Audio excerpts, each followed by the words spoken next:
Hello students. Hello बेटा। Hello. Hello.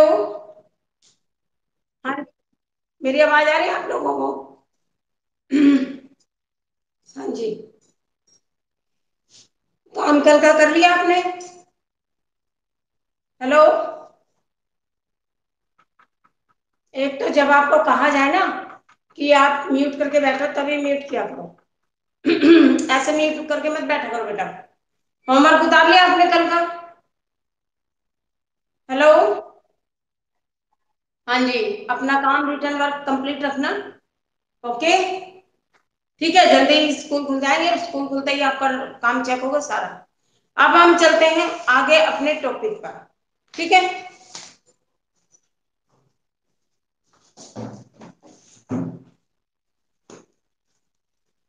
कल हमने क्षैतिज वितरण और ऊर्ध्वाधर वितरण के बारे में जानकारी हासिल की थी।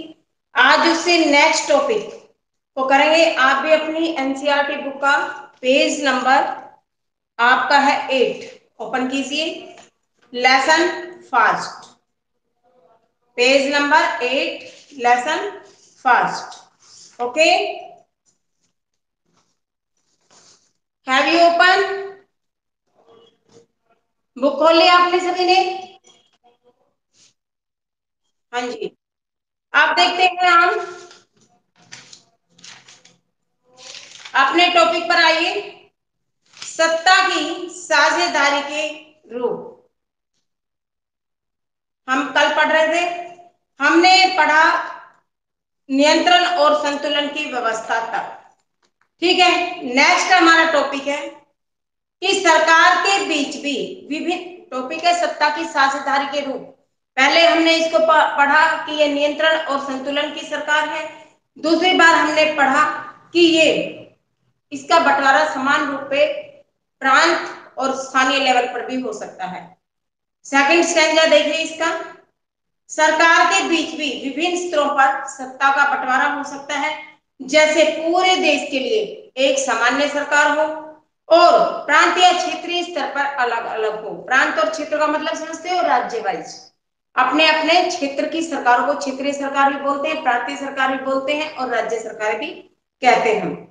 प्रांतीय या क्षेत्रीय सरकारों को हर जगह पर अलग अलग नाम से पुकारा जाता है। कहीं पर राज्य सरकारें बोल देते हैं, कहीं पर प्रांतीय सरकारें, तो कहीं पर क्षेत्रीय सरकारें। भारत में हम इन्हें राज्य सरकारों के नाम से जानते हैं। ठीक है। हर देश में बंटवारा ऐसे ही नहीं हो जाता है। कई देशों में प्रांतीय और क्षेत्रीय सरकारें भी नहीं है, लेकिन हमारे जिन देशों में वहां इस तरह की व्यवस्था है, वहां के संविधान में इस बात का स्पष्ट उल्लेख किया गया है कि केंद्र और राज्यों के बीच सत्ता का बंटवारा किस तरह से होगा। यानी केंद्र कौन से काम करेगा और राज्य कौन से काम करेगा। बेल्जियम में तो यह काम हुआ, पर श्रीलंका में नहीं हुआ। राज्य सरकारों से नीचे की स्तर की सरकारों के लिए एक ऐसी व्यवस्था हो सकती है नगर पालिका और पंचायतें। देखिए, सत्ता की साझेदारी के रूप टॉपिक यही चल रहा है हमारा। कल इनकम्प्लीट रह गया था, आज उसी को कंप्लीट कर रहे हैं। सत्ता की साझेदारी के रूप आज हमारा दूसरा पॉइंट चल रहा है इसका, कि सरकारें जो है, सरकारों के बीच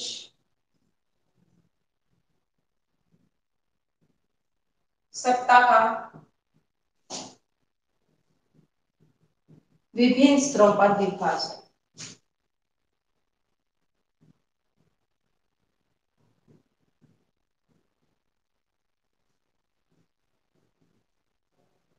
पहली जो सरकार होती है वो होती है केंद्र सरकार, जो पूरे देश पर शासन करती है, सर्वोच्च सरकार होती है।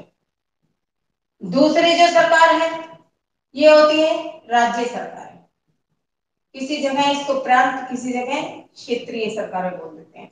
और तीसरे लेवल की जो होती है ये स्थानीय सरकार होती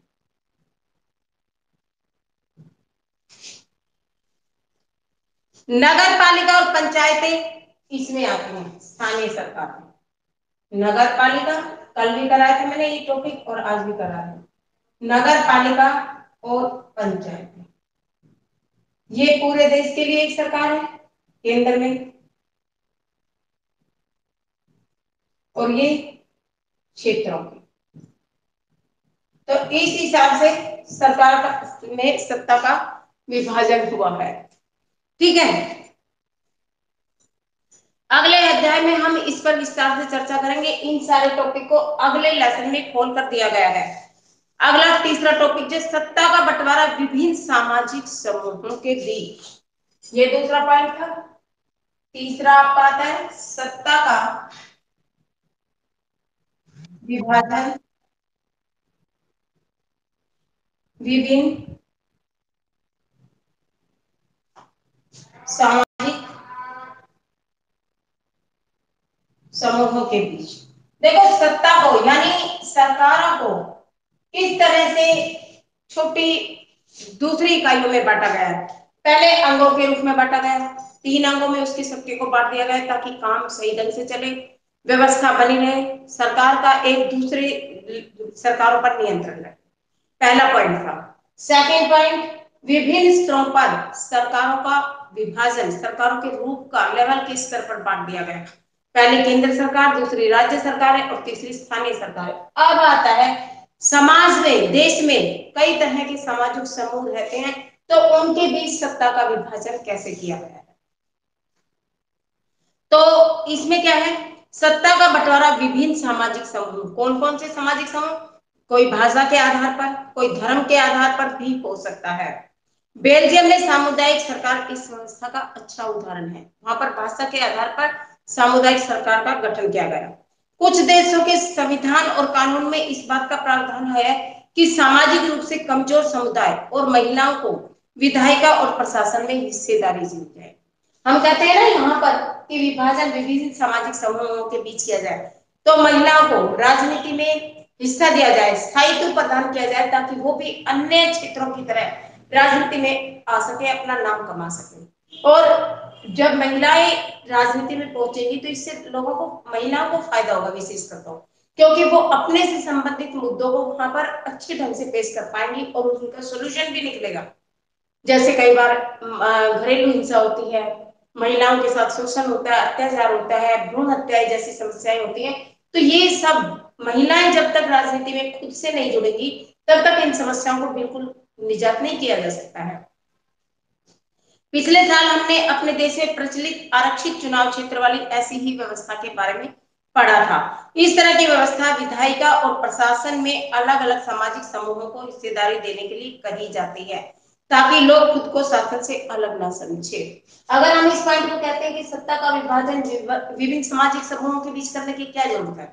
भाई, जब अंगों में बांट दिया, सरकारों में बांट दिया, फिर सामाजिक समूहों में भी क्यों बांटा गया? इसका रीजन दिया गया है क्योंकि खुद को वो सामाजिक समूह ऐसा ना समझे कि उन्हें शासन का अंग नहीं समझा जाता है। उसमें कौन कौन से लोग आते हैं? महिलाएं, इसमें कमजोर लोग, कमजोर, दलित, महिलाएं और बहुसंख्यक। किसी भी आधार पर हो सकते हैं, भाषा पे,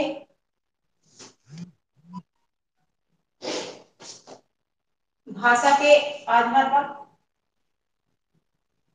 और धर्म के आधार पर।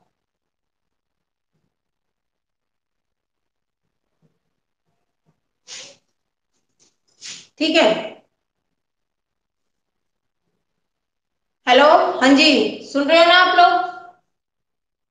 हेलो, हाँ जी, पहले अपने अटेंडेंस को क्लिक कीजिए बेटा, 1 मिनट के लिए अटेंडेंस लगाइए। अपने अपनी जो भी क्लास में आते जा रहे हैं अपने अटेंडेंस को क्लिक करो। मैडम डेली देखते हैं आपके अटेंडेंस होनी चाहिए बेटा।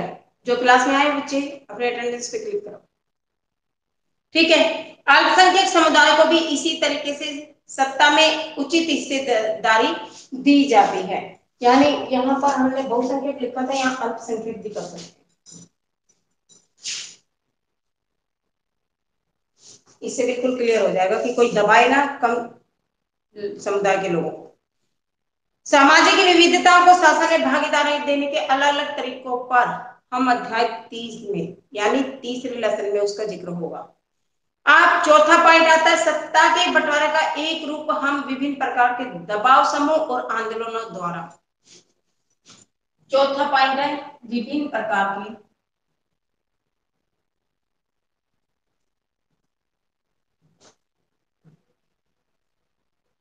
दबाव समूह और जो हमारी राजनीतिक पार्टियां बनती हैं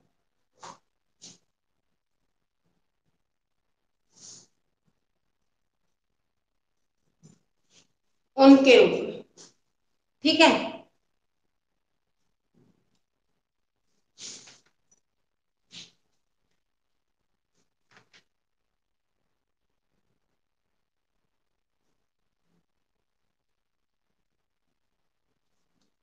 जो हमने अभी पढ़ा ना सत्ता का बंटवारा विभिन्न सामाजिक समूहों के बीच में, आपको समझ आ जाना चाहिए। देखिए, लोकतंत्र में विशेष रूप से जहां पर बहुत जातियों के लोग होते हैं, बहुत सारे धर्मों को मानने वाले लोग रहते हो और बहुत सारे एक तरफ जैसे अल्पसंख्यक और बहुसंख्यक का विवाद खड़ा होता हो, तो वहां पर सत्ता का जो कार्य है, सत्ता के जो रूप है, उनको सभी लोगों में बांट दिया जाए, सभी को कुछ ना कुछ आरक्षण दिया जाए, उनकी बात को कहीं ना कहीं रखा जाए, ऐसा प्रावधान हो ताकि लोगों को ये लगे कि वो भी उस शासन के अंग हैं। कानून में इस बात का प्रावधान है कि महिलाओं को और जो कमजोर समुदाय के लोग हैं उनको भी शासन में हिस्सेदारी दी जाए। अब आप सोचेंगे शासन में हिस्सेदारी कैसे दी जाएगी, तो उनको कहीं ना कहीं, जैसे पंचायतों के चुनाव होते हैं वहां पर 1/3 सीटें महिलाओं की आरक्षित कर दी, विधानसभाओं के चुनाव होते हैं वहां पर महिलाओं के लिए, जो कमजोर समुदाय हैं, जो ऐसे एरिया से आते हैं जहां पर अभी अच्छी तरह से विकास नहीं हुआ है, रूरल एरियाज में गिने जाते हैं, पहाड़ी एरिया हो गए, आदिवासी इलाके हो गए, उन क्षेत्रों के लिए भी वहां पर कुछ ना कुछ आरक्षण की व्यवस्था हो ताकि उनको भी वहां तक पहुंचने का एक अवसर मिले, अपनी बात को रखने का एक चांस मिले। इस तरह से सत्ता का बंटवारा जब सभी लोगों में होगा तो शासन के प्रति, सत्ता के प्रति सबका इंटरेस्ट बढ़ेगा, वो रुचि से काम करेंगे और एक देश में मिलजुल कर शांति के साथ रह पाएंगे। अब सत्ता का जो चौथा बंटवारा है वो हम विभिन्न प्रकार के दबाव समूह और आंदोलनों द्वारा शासन को नियंत्रित और प्रभावित करने के लिए करते हैं। कैसे, पढ़िए। लोकतंत्र में लोगों के सामने सत्ता के दावेदारों के बीच चुनाव का विकल्प रहना चाहिए। विभिन्न पार्टियां हैं, जहां पर एक देश बहुत बड़ा है, लोकतांत्रिक व्यवस्था है, तो वहां पर बहुदलीय व्यवस्था होगी, बहुत सारे दल होंगे। अपने देश को ले लो, लोकतांत्रिक है, यहाँ पर बहुदलीय व्यवस्था है, कितने सारे पार्टीज है राजनीतिक, बहुजन समाजवादी पार्टी है, इनेलो है, कांग्रेस है, बीजेपी है, और भी बहुत सारी आप सुनोगे तो नई नई पार्टियां गठन गठबंधन करके भी अपना राजनीति में आने का प्रयास करती हैं। अनेकों राजनीतिक दल हैं, कुछ राष्ट्रीय दल हैं, कुछ क्षेत्रीय दल हैं, और सबका वर्णन आगे धीरे धीरे लेसन वाइज आता जाएगा। अभी हम अपने टॉपिक पर आते हैं। लोकतंत्र में लोगों के सामने सत्ता के दावेदारों के बीच चुनाव का विकल्प होना चाहिए। मान लो विभिन्न राजनीतिक पार्टियां हैं, तो किसी एक पार्टी को बार बार सत्ता में आने का अवसर ना मिले, जैसे बीजेपी बन गई तो बार बार बीजेपी नहीं आ सकती है, बार बार कांग्रेस ही नहीं आ सकती है। क्यों? क्योंकि यहाँ पर सत्ता में चुनाव का विकल्प है, जो बहुमत हासिल करेगा वही सत्ता में अपने आप को स्थापित कर पाएगा। सत्ता में आने के लिए पार्टियां प्रतिस्पर्धा करती हैं। आप देखते हैं इलेक्शनों के दिनों में कैसे लोग एक दूसरे से बढ़ चढ़कर इलेक्शन के लिए तैयारियां करते हैं, जगह जगह पर जुलूस निकाले जाते हैं, जलसे होते हैं, अपने आप को, अपनी योजनाओं को लोगों से अवगत कराते हैं, जगह जगह पर स्टेज प्रोग्राम होते हैं, रैलियां निकाली जाती हैं, प्रचार प्रसार बहुत जोरों से होता है, हर एक पार्टी पूरा दमखम लगाती है। क्यों? क्योंकि सत्ता में आए और सरकार बनाए। तो ये चुनाव का जो विकल्प है ये किसी के साथ पक्षपात नहीं करता, चाहे कोई पार्टी है, भाई जीते हो रहा हो।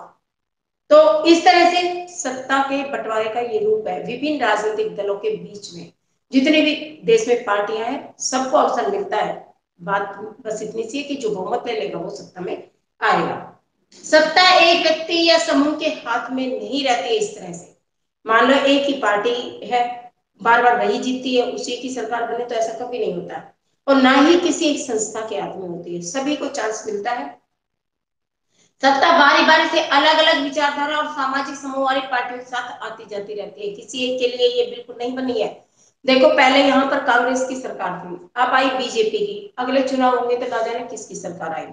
तो कभी ये नहीं है कि एक जो गद्दी पर बैठ गया वो परमानेंट उसकी सीट फिक्स हो गई, ऐसा कुछ नहीं है। चुनाव प्रणाली के द्वारा आने वाले लोग बहुमत के आधार पर अपनी सरकार को बनाते हैं। कई बार सत्ता की ये भागीदारी एकदम प्रत्यक्ष दिखती है, क्योंकि दो या अधिक पार्टियां मिलकर चुनाव लड़ती हैं या सरकार का गठन करती है। लोकतंत्र में हम व्यापारी, उद्योगपति, किसान, औद्योगिक मजदूर जैसे कई सांकेतिक समूहों को भी सक्रिय देखते हैं। सत्ता में देखो राजनीतिक पार्टियां तो भाग लेती है, जो आंदोलन होते हैं, रैलियों के माध्यम से वो अपनी बात को रखते हैं। लेकिन एक चीज और देखने को मिली है कि सत्ता के बंटवारे में उद्योगपति भी, व्यापारी लोग भी, किसान लोग भी अभी पीछे देखो। आपने दिल्ली में किसान आंदोलन चला था, अपनी बात को मनवाने के लिए कितने किसान हरियाणा, पंजाब, यूपी, जहां जहां से आप देखो वहां पर लोग इकट्ठे हुए अपनी बात को रख सरकार के सामने। क्या उन्होंने सरकार पे दबाव बनाया ना अपनी बात को मनवाने के लिए।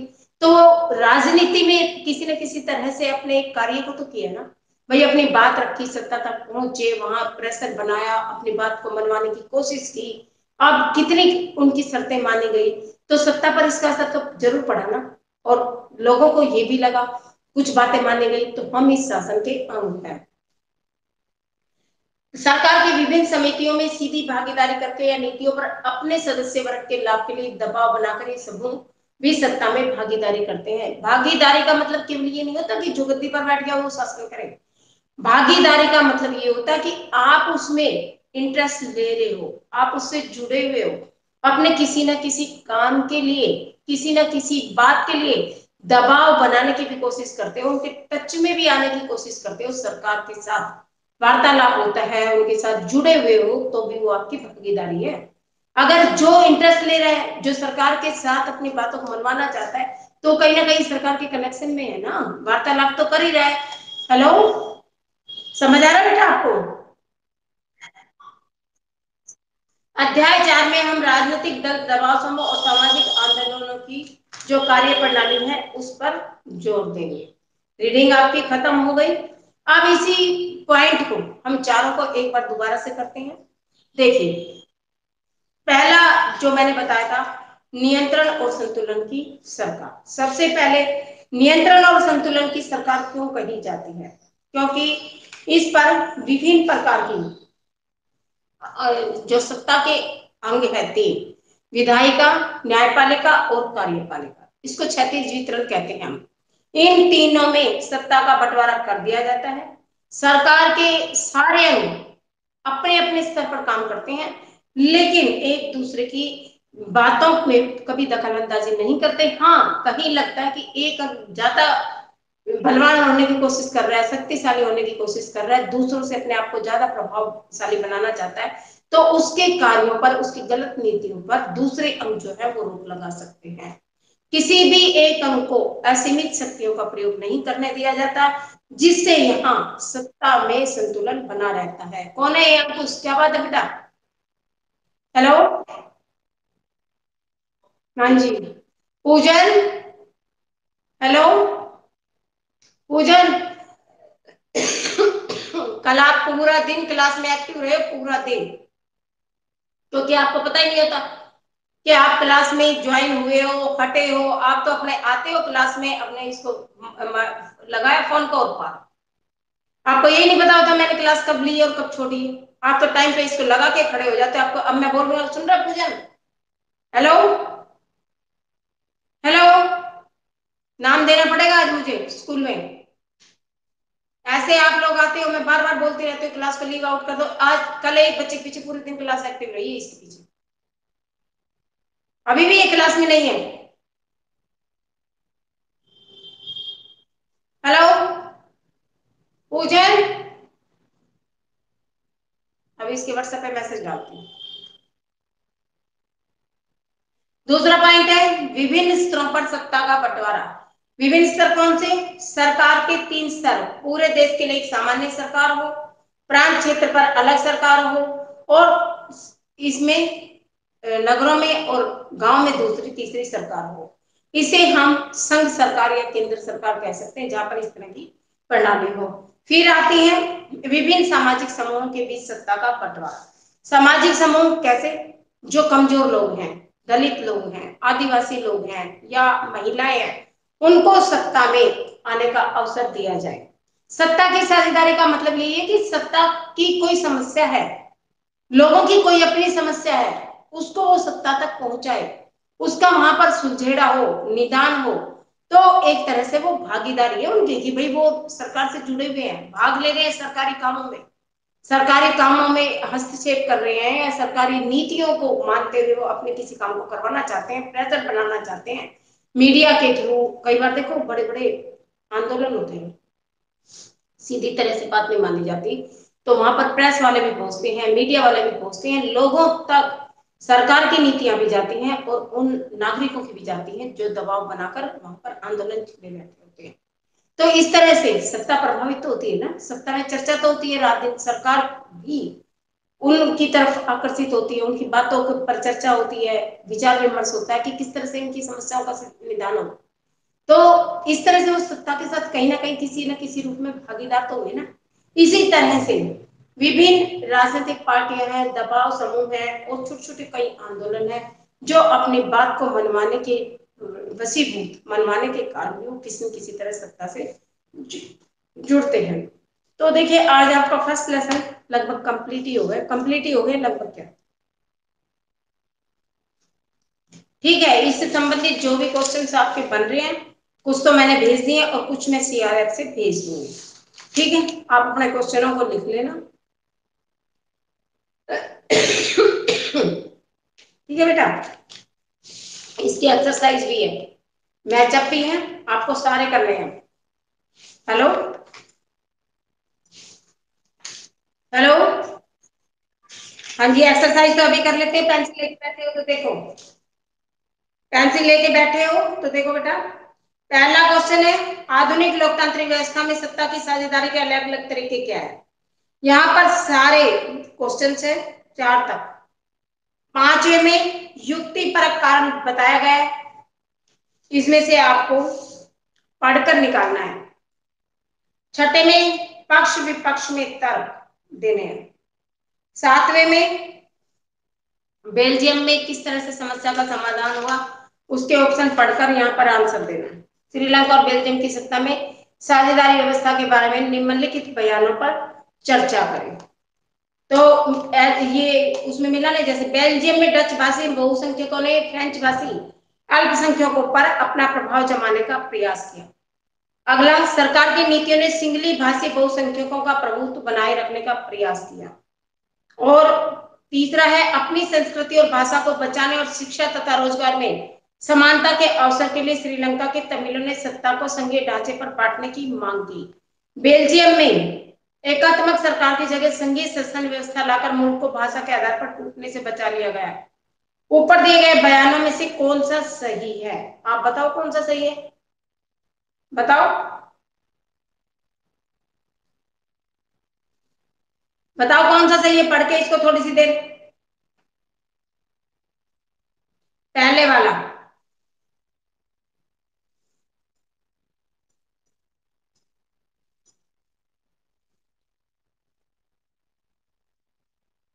सा जो ऑप्शन दे रखा है ना, नीचे ऑप्शन दे रखे हैं, कै खे गै घै, कै खे घै, गै और घै कै खे गै, वाले को टिक करो, सास ठीक है, ठीक है। सा वाले को टिक करो, इसका आंसर यही आएगा। आगे है मैचअप, सरकार के विभिन्न अंगों के बीच सत्ता का जो बंटवारा हुआ उसको हम क्या कहेंगे, सत्ता का विभाजन हुआ उसको क्या कहेंगे हम, बताइए। मेल करना है, कैसे करोगे, सत्ता का विभाजन संघीय सरकार में होता है, ठीक है। दूसरा, विभिन्न सरकार स्तर की सरकार के बीच अधिकारों का बंटवारा, नहीं सॉरी, पहला जो है सरकार के विभिन्न अंगों के बीच जो सत्ता का बंटवारा है वो आपका है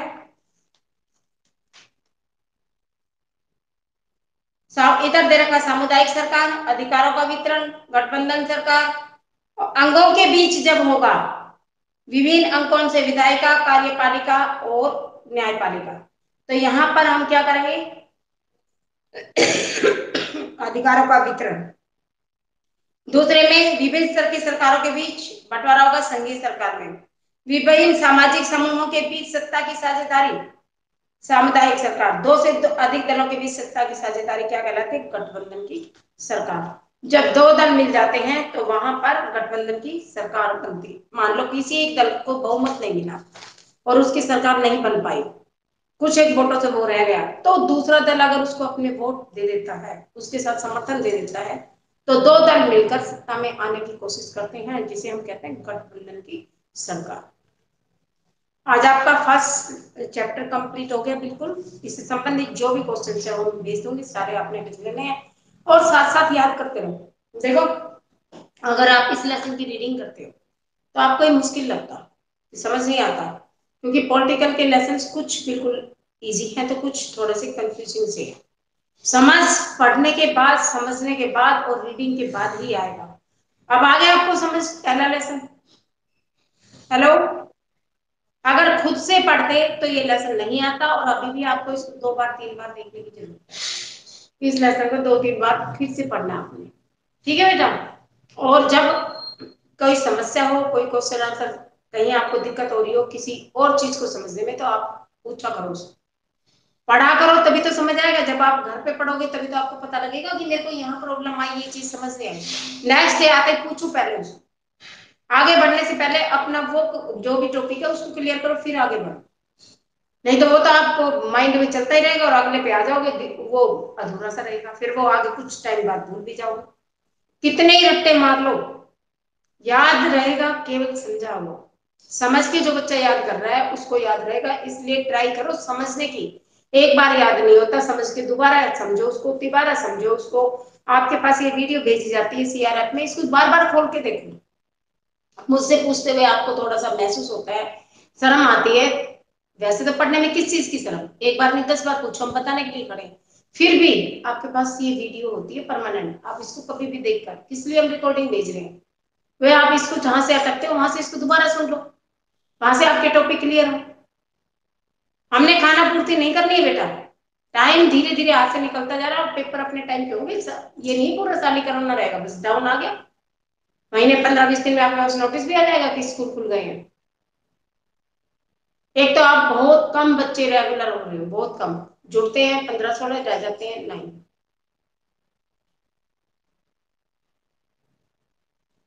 हेलो, हाँ जी, इस टॉपिक से संबंधित आपको कोई बताओ प्रॉब्लम है तो, इस लेसन से संबंधित। ये पूरा होते ही मैं टेस्ट ले लूं आप लोगों का? हम्म,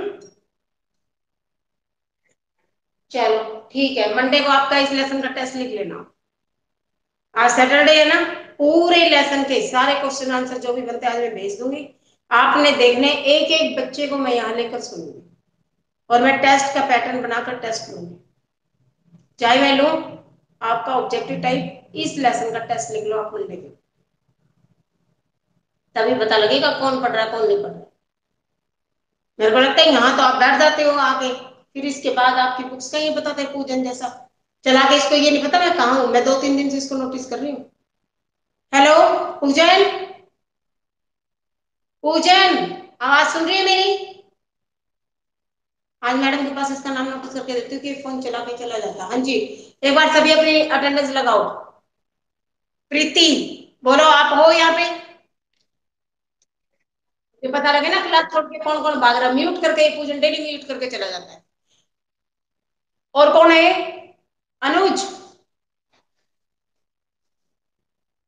हाँ जी, अपनी एक एक बच्चा स्क्रीन पे आके मुझे फेस दिखाओ, अटेंडेंस दूंगा तुम्हारी। बोलो जल्दी से, मोहित, हाँ जी बोलो, गौरव,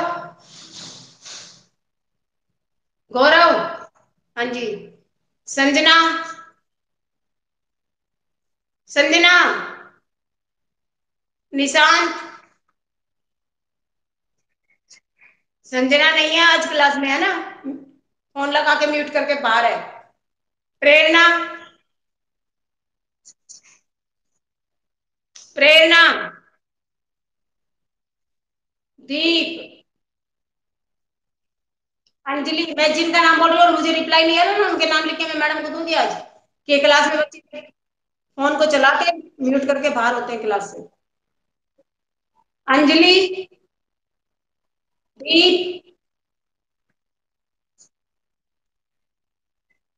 पूजा नहीं होता, 3-4 दिन से मैं इसको नोटिस कर रही हूँ, आज इसका नाम मुझे देना ही पड़ेगा। गया ना ये, अब छोड़ गया ये क्लास। अब नहीं, आज इसका नाम लिखना ही पड़ेगा। हाँ जी बेटा, आपकी क्लास का टाइम 9:50 तक ही है, 10:50 तक ही है ना सॉरी। हेलो। हाँ जी, तो टाइम हो गया आपकी क्लास का, यू कैन लीव आउट। और सभी बच्चे 10/10, बिल्कुल एक बच्चा भी क्लास में नहीं रहना चाहिए। उसके पीछे पूरा दिन क्लास एक्टिव रहती है, मुझे नाम देना पड़ेगा फिर मैडम को। हेलो। हाँ जी, क्लास छोड़ सकते हैं आप, आपकी नेक्स्ट क्लास का टाइम हो रहा है बेटा। हेलो।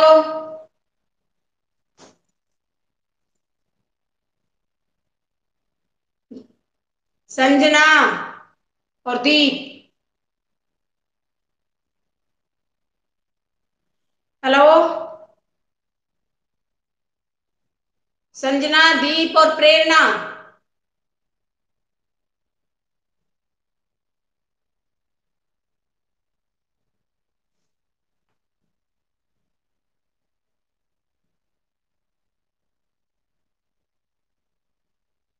बैठे रहो, कब तक बैठे रहो, बैठे रहो, मैं भी वेट करती हूँ अगली क्लास में, इसीलिए नहीं जा पाते आप लोग।